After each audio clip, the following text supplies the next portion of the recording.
Silakan Pak Haji nanti disampaikan bagaimana testimoni pengalaman hidup, bagaimana dulu terlibat narkoba, kemudian sampai sembuh, sampai mengalami masuk penjara, dan akhirnya sekarang sudah berhasil jadi seorang pengusaha. Ya. Jadi ini dimulai 2006-2007 Pak. 2007 sampai 2013, artinya selama 7 tahun kami ya di dunia narkoba dan 3 kali masuk penjara, ya kan, kasus yang sama. Ya. Pengalaman kami, jadi saya selama 7 tahun itu saya melihat awalnya lah narkoba di Tarakan mulai berkembang, ya kan, dan saya melihat rata-rata ya selama 7 tahun di dunia itu saya melihat kesudahannya Pak. Kesudahannya itu yang pemakai atau pemain, ya saya balik ngomong tidak ada yang bagus. Itulah saya berpikir, ya kan, ada yang berakhir dengan kematian, ada berakhir dengan kehancuran, ya kan? Tidak ada kesudahan yang bagus. Nah, saya melihat dan saya malah bahkan saya sendiri program apa segala macam, udahlah apapun ini kita berhenti, kita mulai coba, kita beralih. Kita juga bukan orang-orang yang artinya secara agama beragama benar-benar enggak juga, cuma berdasarkan pengalaman kita melihat, kita berpikir, kita harus punya pikiran. Saat saya keluar 2013 kosong, hanya baju ibadah, baju ibadah ya.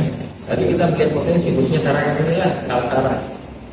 Waktu itu kita lihat ada potensi itu ikan bandeng yang belum banyak orang kerja. Kebetulan kita banyak kenal dengan tambaknya, dengan apanya.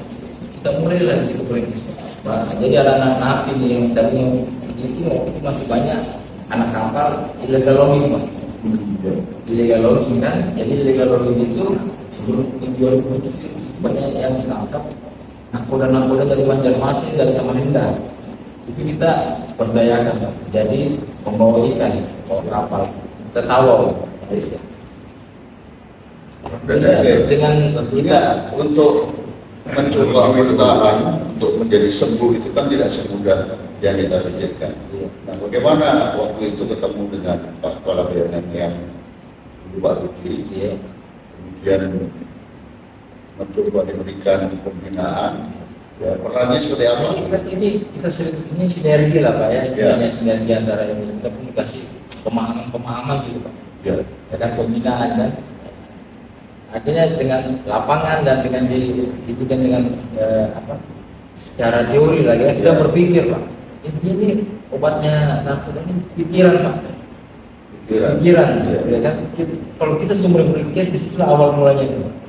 Dengan kita dibina pun, didampingi pun, akhirnya kita bisa berjalan dengan semestinya seharusnya. Itu dulu aja. Kalau itu sudah dimulai, insya Allah terus dikembangkan, terus dibina, terus ketemu itu Pak. Sampailah kita berusaha berkembang. Alhamdulillah sampai sekarang. Nah, mungkin nanti berikan pesan-pesan kepada generasi muda yang mungkin saat ini juga terdampak terpapar oleh narkoba. Nah, apa kiatnya? Ini peran serta BNN sudah pasti ya, jelas kita mendampingi orang-orang yang berusaha untuk kembali pulih dan menjadi sukses ini. Coba silakan. Bisa disampaikan. Apa ya? Kita belajar dari orang tua kita yang artinya sudah pengalaman, artinya asam garam harus jadi pandangan kita, jadi pikiran kita. Ujungnya kita yang alami sendiri nih, akibat dari perbuatan kita. Ya kan? Kita mulai dari situ, ya kan? Setelah itu dulu aja, setelah itu mulai ini, ya, kita tahu apa yang harus kita lakukan. Yang penting kita sekali bilang tidak selesai. Apapun itu, itulah, katakan saya tidak salah. Jadi begini Pak Tata, Haji Supriyadi ini ketemu kita di tahun 2002. Beliau masih di sektor pertambangan saja dan pengusaha petambak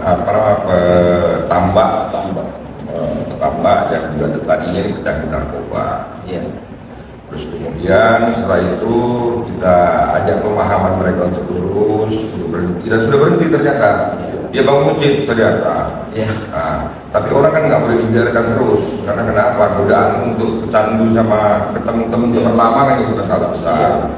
Sudah dampingi sama BNP Kaltara, anggota BNP Kaltara terus. Sekarang beliau ini sudah produksi bandingan top sudah sampai 790.000 sampai 1 juta ton per tahun, dan beliau ini sudah juga menggerakkan ekspor dari produk bandeng yang dibikin olahan, dibikin olahan, bahkan penampung bandeng terbesar untuk di Kalimantan Utara. Ini seluruh kontainer ya per bulan ya? Per bulannya yang di Jakarta saja, belum yang untuk ekspor, belum gudang. Untuk ini bisa ditiru sama yang lain. Ternyata